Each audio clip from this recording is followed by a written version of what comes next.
Asalaamu calaykum waraxmatullaahi wabarakaatu. Soomaaliya meel walba adduunka ka joogtaan.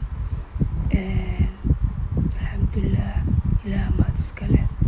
Waxaa waaye qof aan xanuunsanayn ma jirto, qof aan dhibanayn ma jirto. Aniga alxamdulillaah waan fiicanahay.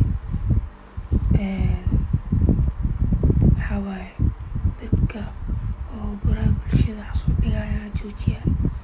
Aniga aad iyo aad u fiican alxamdulillaah, dhib ma qabo. Walaalaha ayaa laga naxinin.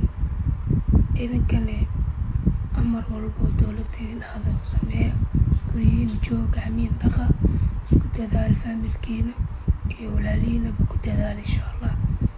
Caafimaadka Ilaah haayo. Waana mahadsantihiin sida igu soo duceyseen. Ilaah idinka abaalmariyo.